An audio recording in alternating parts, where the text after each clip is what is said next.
tout le monde, bienvenue dans une nouvelle vidéo. Aujourd'hui je me suis dit que j'allais faire un petit retour, un petit débrief de mon voyage à Montréal, donc au Canada. Je me dis que ça pouvait peut-être permettre à certaines personnes de aussi avoir un avis extérieur. Moi vraiment je m'attendais pas du tout à avoir ce ressenti là par rapport à ce voyage. Je pensais que en fait avant de partir, comme vous savez sur ma chaîne, j'avais décidé de déménager au Canada en avril 2024. J'avais déjà dans ma tête des idées de quand j'allais partir. Au final il s'est avéré que j'ai déménagé à Toulouse puisque ce projet là est tombé un peu à l'eau. C'est pas grave, c'est comment dire, c'est un truc que je me suis dit tu vas le repousser à plus tard et puis tu verras bien. Donc je suis partie du 11 septembre jusqu'au 18 du coup, parce que 19 en fait c'était considéré comme journée on va dire voyage retour. Donc du coup je suis partie avec ma maman. Voir qu'avec ma mère en fait on a organisé le voyage un an à l'avance, donc l'année dernière, je crois que c'était en septembre aussi. On a réservé, enfin elle a réservé les billets et moi je prenais du coup le Airbnb. Elle a réservé sur du coup Air Transat, puisqu'avec Air France ça coûtait quand même beaucoup plus cher. Elle en a eu pour du coup 400 € chacun, donc ça fait 800 € à deux, enfin comptez 900. Et au niveau des Airbnb, moi du coup j'ai pris sur du coup le site internet et j'en ai eu pour à peu près 450 € aux alentours. Pour du coup on est arrivé le lundi, on l'avait à 15 h le Airbnb, et le lundi du coup on devait repartir, donc une semaine au final. On devait repartir à 11 h, ouais on va dire 6 jours et demi à peu près. Et ouais, aux alentours de 450 €. Je vous mettrai un plan aussi juste ici de où on était exactement avec ma maman. On était du coup à Côte-des-Neiges, on était juste devant le cimetière en fait de Côte-des-Neiges. Et franchement le quartier était vraiment pas mal, clairement on n'a pas du tout de problème. Au niveau, on s'est jamais fait agresser aussi durant notre voyage, on n'a jamais été genre en mode... on n'a jamais vu de gros trucs, enfin je sais pas comment expliquer. On n'a pas flippé du tout, on se sentait en sécurité. Enfin moi personnellement j'ai pas du tout eu ce ressenti en mode genre... Enfin c'est les États-Unis, genre c'est hyper stressant, le métro et tout machin. Franchement j'ai pas du tout eu ce problème et j'ai pas ressenti ça. Du coup franchement c'était cool. Les transports en commun aussi c'est super facile pour les prendre. Le métro aussi j'ai trouvé ça super simple. Franchement il y a que 4 lignes, donc honnêtement franchement si vous vous perdez c'est que vous avez mal regardé les trucs. Mais non franchement c'était cool sur les transports, on n'a pas eu de problème. On a juste dû attendre pendant plus d'une heure un bus pour revenir parce qu'on a été sur le plateau. Les Français ont la plupart du temps envie de s'installer là. Au niveau accessibilité franchement on n'a vraiment pas eu de problème. À part qu'on est arrivé du coup à l'aéroport, c'est le même ressenti qu'on a eu avec ma mère. En fait vous savez vous pouvez à un endroit prendre un Uber ou alors prendre du coup la carte ou des tickets pour le métro. On venait franchement de faire 7 h 30 de voyage, on était crevés avec ma mère et du coup on s'est dit je lui ai dit vas-y laisse tomber, je vais prendre un Uber, je vais le payer. Donc on en commande un, puis deux, puis trois. Au bout du 5e il annule. Ma mère elle me regarde, elle me dit non viens on va prendre le métro. Enfin clairement j'avais déjà regardé à l'avance ce qu'il fallait prendre et franchement on va pas attendre jusqu'à 20 h du soir pour que quelqu'un vienne nous chercher. Donc du coup on décide de faire la queue pour prendre du coup les tickets ou alors la carte. Et à un moment donné en fait on ne savait pas comment ça fonctionnait. Au lieu d'attendre comme une teubée dans le truc, moi je dis à ma mère attends je vais aller demander à un guichet et je vais demander s'ils peuvent nous aider quoi. Et à savoir on sait très bien qu'à Montréal ils parlent français mais aussi anglais. Et nous allons dans un pays quand même qui est bilingue. C'est quand même bien aussi de parler l'anglais pour apprendre aussi, puisque moi et ma mère on adore les langues. Et du coup je demande à la dame en anglais, est-ce que vous parlez anglais ou est-ce que vous parlez français? Bon clairement mon anglais est moins bien que celui de ma mère. Et la dame me regarde comme ça au lycée, elle m'a dit en fait ici on est un peu genre à Montréal donc en fait on parle français. Et là je la regarde et je lui dis ouais mais bon il y en a aussi qui parlent anglais quoi. Bref, du coup sympa, je me suis dit c'est que c'était pas une remarque méchante en fait. Bref, du coup elle nous aide, voilà, on part et tout. il y a juste ça en fait qui m'a le plus percuté. Enfin, je me suis sentie grave, genre à visiter le Mont-Royal. On a visité le plateau, le vieux Montréal aussi. On a fait quand même pas mal de marches. C'était plutôt cool. Prenez des bonnes chaussures clairement si vous décidez d'aller là-bas. Parce que j'avais mes Nike Air Force One, mes noirs. Et clairement j'aurais dû prendre mes chaussures de course parce que on a quand même pas mal bougé et pas mal marché. Donc ouais, on est arrivé le premier jour, le lundi. On a décidé de prendre du coup les ruelles pour aller à Métro. Métro, c'est pas genre le métro, mais Métro c'est genre l'enseigne où vous pouvez acheter à manger. Étonnamment, on a trouvé que la nourriture, genre les fruits et légumes étaient pas tellement chers que ça. Alors j'ai vu des avis grave différents d'une autre fille qui est partie vivre là-bas, mais on a trouvé avec ma mère que ouais, clairement c'était pas du tout cher. Par contre la viande là-bas est extrêmement chère et l'alcool aussi. Voilà, moi qui travaille dans les bières en grande distribution en France, je peux vous dire que les prix c'est pas du tout pareil.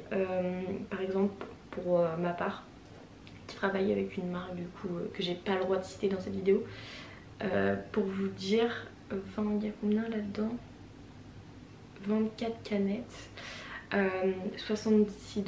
Je pense que, enfin, pas forcément besoin de dire la marque, mais ouais, 24 canettes, 66 $, ça fait quand même énorme. Bref. Ensuite du coup le lendemain, donc on a fait nos petites courses et tout machin. Le lendemain on a été pour visiter du coup l'oratoire de Saint-Joseph du Mont-Royal. Si je dis pas de bêtises c'est gratuit, mais il faut prendre une navette en fait pour monter là-haut. Sinon vous pouvez le faire à pied, mais en fait genre ils sont en train de refaire tout. C'est en construction depuis, je sais plus, j'ai demandé à un monsieur, il m'avait dit que ça faisait quand même pas mal de temps que c'était en construction. Et que normalement je crois que ça devait se finir cette année, enfin dans pas longtemps en tout cas. Et franchement c'était plutôt pas mal, c'est très joli. Après voilà, ça reste quand même un peu comme des églises ou des cathédrales, enfin ça reste la même ambiance hein, religieuse. Donc en soi si vous aimez pas trop ce genre de truc, je vous conseille pas. Mais après c'est vrai qu'il y a quand même des belles vues à voir. Je vous montrerai des photos en même temps que je parle. Mais c'était plutôt cool. Et après du coup pour rentrer en fait on est repassé par le quartier Westmount. Je regarde mon téléphone parce que au début je disais Westmount, mais en fait non c'est oh j'arrive plus, Westmount, voilà. En fait c'est le quartier, enfin c'est le quartier, c'est un des quartiers riches, voilà, où il y a des belles baraques, franchement clairement des très belles baraques. Ça fait vraiment clairement américain, on peut se le cacher, clairement ça en France vous le verrez pas, ce genre d'architecture je parle. Oui on a des gens en France aussi qui ont des belles baraques, mais ce que je veux dire là-bas c'est que ça se voit que c'est le côté américain, genre des belles baraques, et c'était trop beau. J'adore les maisons et tout, et j'ai trouvé que c'était magnifique. Et aussi un truc qui m'a littéralement suivi tout le long du voyage avec ma mère, c'est qu'il y avait des écureuils absolument partout. J'ai trouvé ça tellement mignon. Vraiment en France, enfin clairement j'en vois jamais. Vraiment jamais. Que ici, t'en vois clairement partout, c'est trop chou, j'ai trop kiffé. Chaque fois qu'il y en avait un, je disais à ma mère oh, maman regarde il y en a un et tout. Et à chaque fois elle en avait ras le cul, mais franchement c'était plutôt cool. À savoir aussi là-bas, le truc que j'ai trouvé le plus dur aussi avec ma mère, c'est que d'habitude j'ai le centre de l'orientation genre 10 sur 10, mais là-bas en fait les rues sont tellement, genre il y en a partout. Genre vraiment c'est des rues genre en carré rectangulaire et tout. Et on a galéré à trouver la rue Sainte-Catherine. Parce que ma mère elle me dit viens aller faire la rue Sainte-Catherine, il y a les magasins et tout machin. Et on a dû demander aussi à des gens, enfin bref c'était trop un bordel. Ce qui était plutôt cool aussi c'est que en fait on s'est rendu compte que il y avait beaucoup de Français qui venaient voyager ici pendant 2 mois, ou alors qui venaient visiter avant de s'installer. Et on est tombé sur un garçon du coup qui était trop cool. On a discuté avec lui pendant presque toute la rue et tout avant d'y arriver. Et du coup on s'est posé ensuite pour manger et j'ai pris une crêpe qui était trop bonne. Franchement 10 sur 10. Ici ils savent pas doser en France le Nutella dans les crêpes. et les cafés aussi là-bas. Pour vous dire en fait c'est tellement genre comme les Américains, que si par exemple vous prenez un moyen café, vous allez avoir genre une tasse genre comme as, genre hyper grande. Du coup demandez toujours les small, comme ça ça vous évitera en fait de gâcher si vous avez pas envie de finir. Et par rapport aux tips, du coup je sais pas si vous savez, en fait à chaque fois que vous consommez quelque chose, par exemple bah, je sais pas, imaginons que vous prenez un café à emporter, vous avez déjà les taxes dedans mais vous n'avez pas les tips. En fait les tips c'est quand vous vous faites servir par quelqu'un.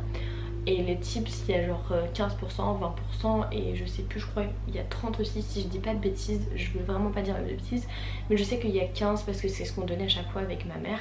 En fait les tips c'est comme en France avant, je suis sûre que vous demandez à vos grands-parents. Moi je peux plus leur demander parce qu'ils sont plus là, mais quand par exemple vous alliez au restaurant, enfin ils allaient au restaurant, vos grands-parents, bah, à la fin du service ils donnaient des pourboires en gros, genre au serveur ou autre.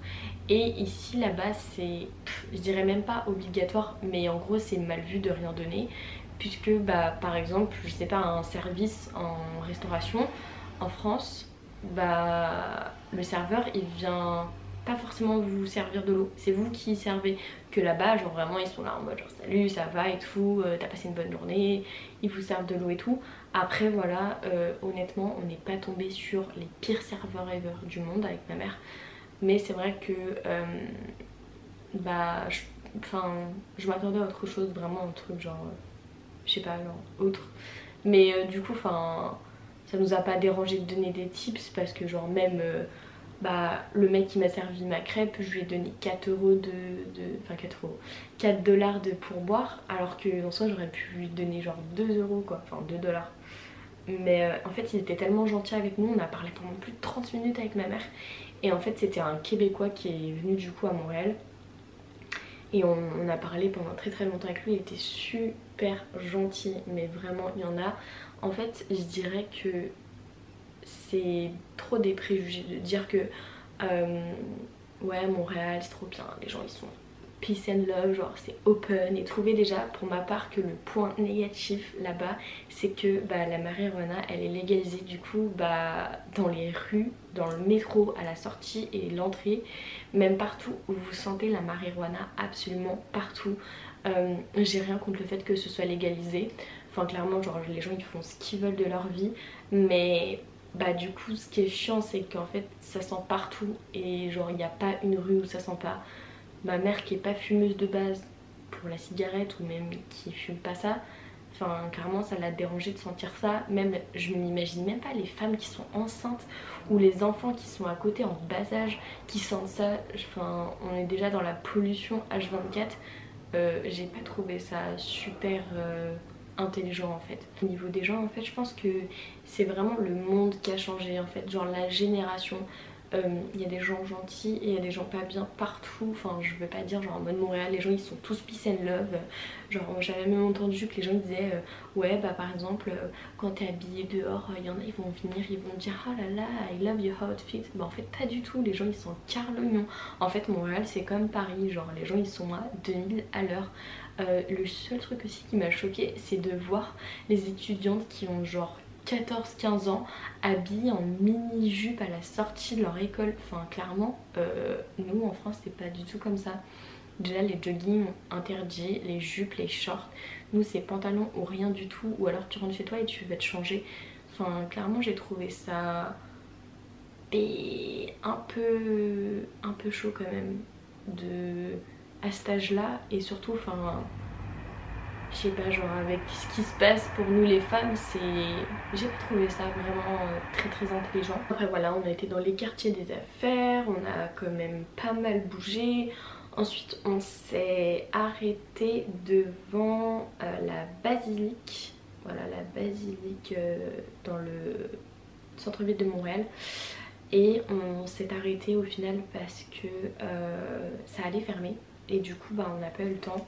On est arrivé pour 17h et ça fermait à 16h30, ouais. Et du coup ouais c'était déjà fermé. Sinon vous avez le soir aussi, j'ai pas pris en photo c'était quand.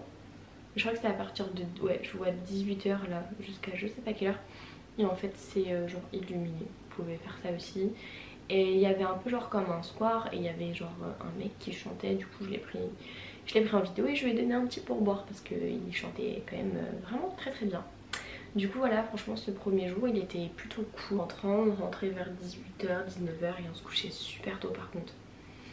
Franchement sur le sommeil je pense que c'est là où on a eu le plus du mal. Le deuxième jour, le matin on est allé visiter la basilique qui était trop belle vraiment, genre on a trop kiffé. Et on a eu le droit aussi à un petit concert.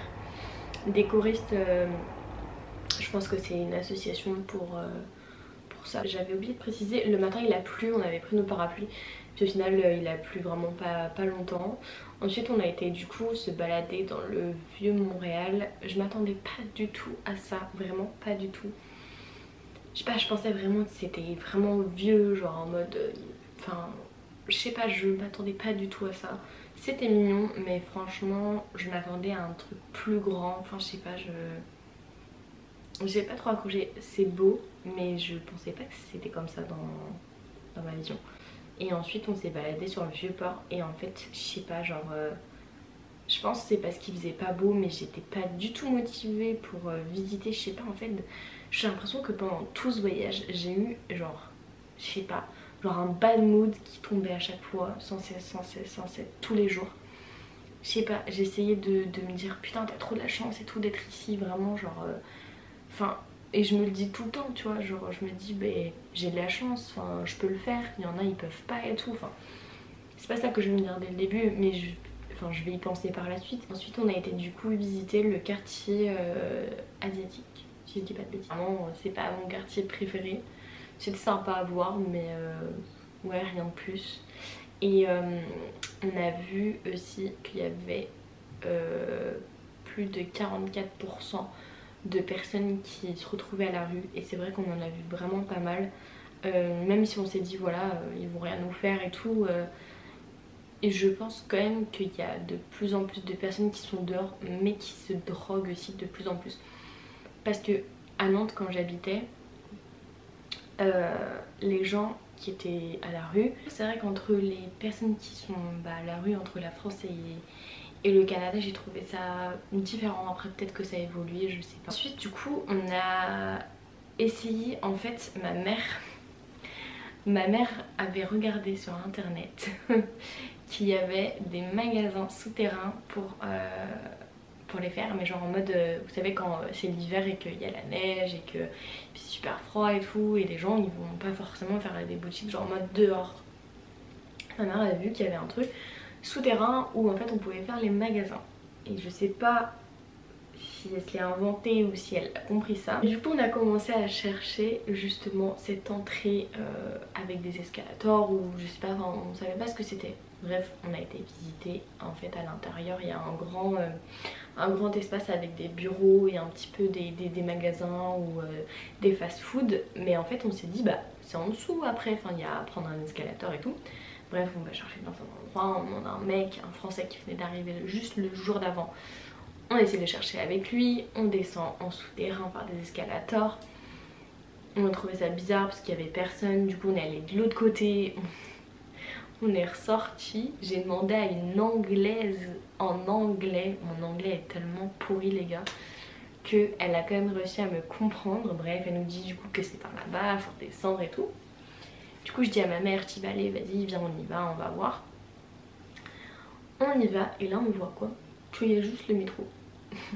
Et en fait le mec avec qui on avait parlé, on le revoit qui arrive quoi. Et en fait faut savoir que du début jusqu'à la fin de notre séjour avec ma mère, je n'avais pas de 4G. Comment vous dire les gars, j'ai toujours l'habitude d'être sur mon téléphone. Ça m'a fait du bien, je vais pas dire le contraire. Mais en fait il y a des fois c'était tellement chiant parce que ma mère met 30 ans à regarder son téléphone sur où aller, voilà. Bref, au final le mec il regarde, il nous dit bon bah venez suivez-moi, c'est par là. On le suit et au final en fait je me suis rendu compte qu'elle s'était trompée sur toute la ligne. En fait il n'existe pas des magasins genre souterrains, c'est pas du tout ça en fait. C'est des magasins en gros genre un peu comme le Parc-Dieu à Lyon, voilà. C'est à l'intérieur mais en fait c'est plein de magasins, voilà. Donc après on n'a pas trouvé l'entrée, peut-être qu'il existe réellement, mais en tout cas j'ai dit à ma mère, j'ai dit mais maman ça existe pas ton truc en fait. On n'a pas trouvé l'entrée, enfin bref on n'a rien trouvé. Du coup au final on ressort, moi j'étais crevée, j'avais trop mal aux pieds. Du coup je dis à ma mère vas-y viens on s'assoit, on va discuter un petit peu et puis voilà. Et on est rentré. Ensuite le lendemain on est allé du coup au plateau, donc voilà, où il y a tous les Français, voilà, des petites rues mythiques qui étaient très sympathiques. Ensuite on a fait le marché rentré du coup, si je dis pas de bêtises. On est rentré, on a été mangé et après on est ressorti et on est revenu je crois il me semble. Bref moi j'ai pris plein de photos et tout, comme un petit Instagram, et on a vu aussi un petit puppy qui était trop mignon, regardez les gars, il était trop chou. C'était une dame en fait qui s'en occupe pendant un an pour les personnes qui sont aveugles. Il était trop mignon, il avait 2 mois et demi, genre vraiment trop chou. Et ensuite je me suis arrêtée pour prendre un café. J'avais trop envie d'un café et on a discuté avec une Française qui m'a donné son Insta pour savoir si je voulais venir habiter et tout. Et déjà dans ma tête, genre l'idée de venir habiter ici, c'est pas possible en fait. Je vais vous expliquer par la suite. Bref, ensuite du coup on a été dans le parc La Fontaine, où il y avait plein d'écureuils, vraiment plein d'écureuils, et j'ai pris plein de photos. Le lendemain on a fait le parc du Mont-Royal, on a voulu faire le lac des Castors aussi, donc c'est ce qu'on a fait. Et ensuite on a repris du coup le métro pour aller au parc Jean Drapeau, clairement où on a détesté, il n'y avait rien à faire, parc il faisait beau clairement, et il y avait l'oratoire je crois à faire aussi, mais bref quand j'y suis allée je suis arrivée trop tard. Du coup on l'a pas fait et on est revenu du coup à Montréal en centre-ville, et du coup on a repris un goûter, et c'est là que ma mère est tombée malade le lendemain, voilà. Du coup on est resté le samedi et après le lendemain on est allé au parc, comment ça s'appelle déjà, je sais plus, au jardin botanique pardon de Montréal, où c'était 22 $ les gars. Clairement ça ne vaut pas du tout 22 $, je vais vous dire pourquoi. Au début on arrive et tout, on trouve ça grave joli. Bon ma mère était encore un peu malade, du coup c'était un peu compliqué pour elle. En fait elle avait genre à un moment donné elle était fatiguée, après elle était énergique, enfin bref.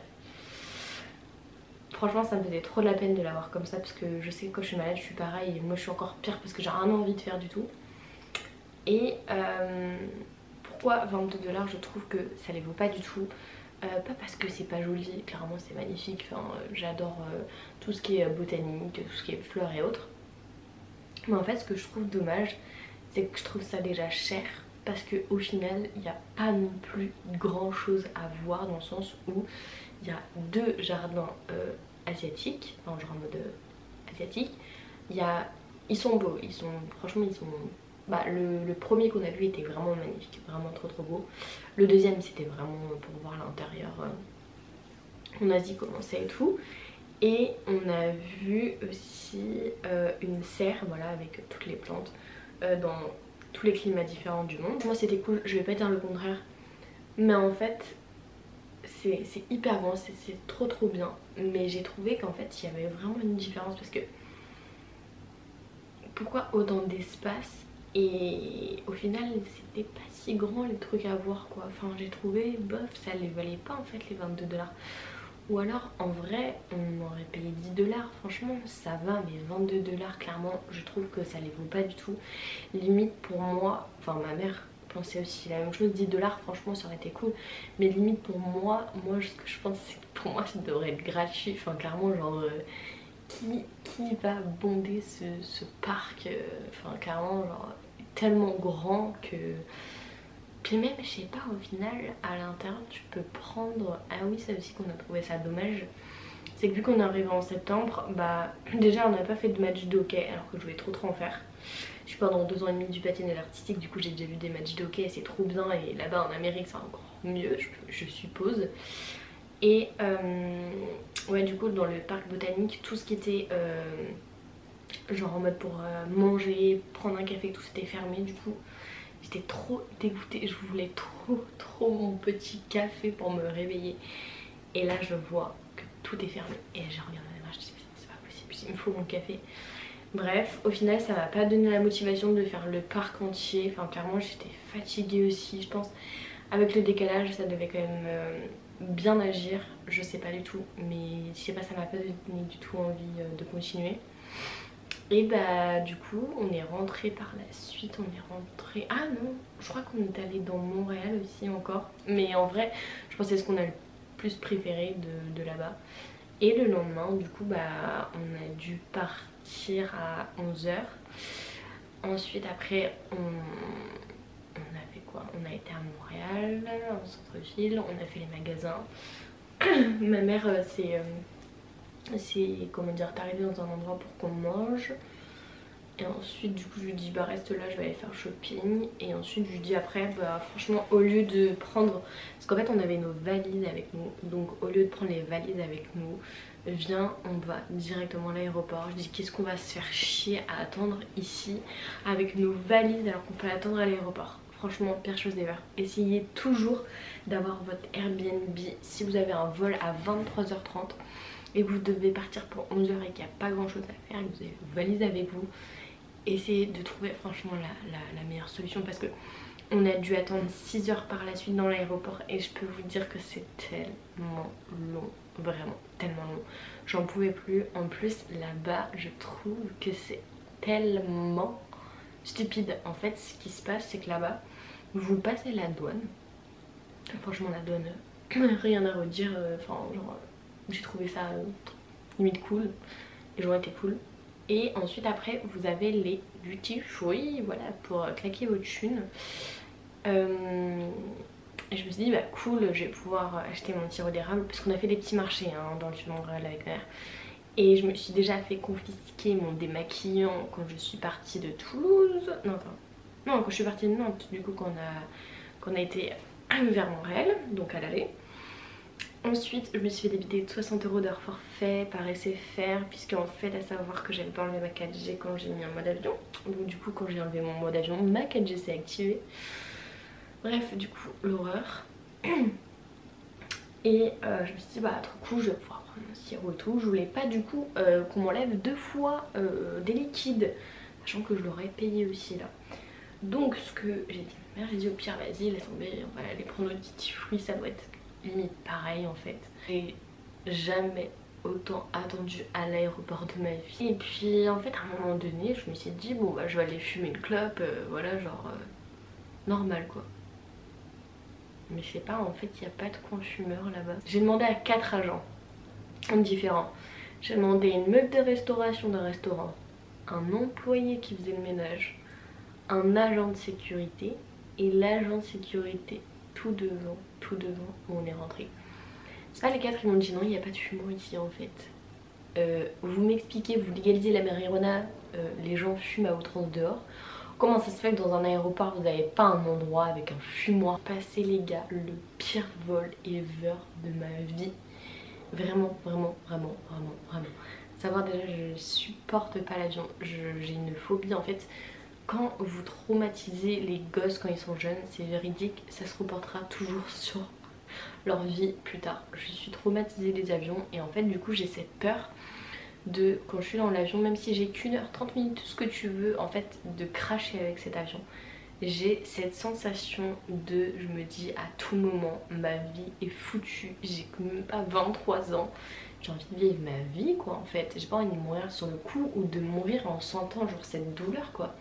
Bref, je suis trop psychopathe, mais bref j'avais trop peur. Donc pendant 6h30 en fait j'ai, enfin pas pendant 6h30 mais pendant plus d'une heure j'ai fait une crise d'angoisse où j'avais les jambes qui tremblaient dans l'avion, ma mère qui était là genre en mode ça va. J'avais envie de gerber mais du coup je me retenais, enfin bref c'était horrible. En fait au tout début quand on a commencé à avancer pour revenir à Nantes ça allait, et en fait au bout d'une heure des turbulences vraiment genre juste horribles. Et pour moi en tout cas, hein, en tout cas pour les autres pas du tout puisqu'il y avait personne qui était malade à part moi. Même ma mère ça lui faisait rien du tout. Ce qui est bizarre c'est que ma mère a peur enfin le vertige, mais du coup elle a pas peur de l'avion. Allez savoir pourquoi. Et du coup j'ai pas mangé le repas qu'il y avait, donc je suis trop dégoûtée. J'ai juste bu de l'eau et du café et encore j'avais envie de tout regerber, mais du coup je me forçais. J'ai pas dormi clairement du voyage, mais absolument pas. J'ai dû dormir 20 minutes. J'ai dû m'endormir 20 minutes tellement que j'étais crevée. Et du coup après on a atterri. Et je trouve que la piste d'atterrissage à Nantes est vraiment la plus merdique que j'ai pu prendre de tous les vols que j'ai eu. En tout cas, un petit débrief donc, de mon voyage. Clairement je n'ai pas du tout aimé Montréal. Je dirais pas que je le conseille pas. Ce que je vous conseille, et c'est ce qu'on aurait dû faire avec ma mère, c'est de faire 4 jours à Montréal. Vous avez quand même des choses à visiter, je dis pas le contraire, mais en tout cas pour ma part je ne vivrai pas du tout là-bas, ça m'a pas du tout attirée. Et de faire un suite Québec. J'ai échangé hier avec une personne que je connais qui a fait Montréal et Québec juste après, et elle m'a dit justement qu'elle n'avait pas du tout aimé Montréal, et clairement je suis du même avis. Donc si la prochaine fois j'ai l'occasion d'y retourner ou si j'aurais envie, je ferai plutôt du coup Québec, Vancouver, Toronto et autres. Mais Montréal je pense pas que je le referai parce que clairement ça m'a pas du tout attiré et ça servira à rien d'y retourner.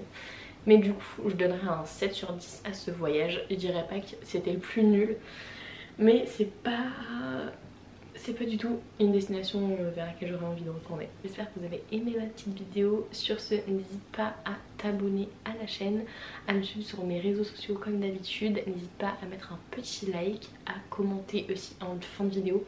Dites-moi si vous êtes déjà parti là-bas, si aussi vous avez comme projet d'habiter là-bas, je ne sais pas, peut-être. Donc voilà, sur ce je vous fais de gros bisous et je vous dis à une prochaine fois. Bye bye.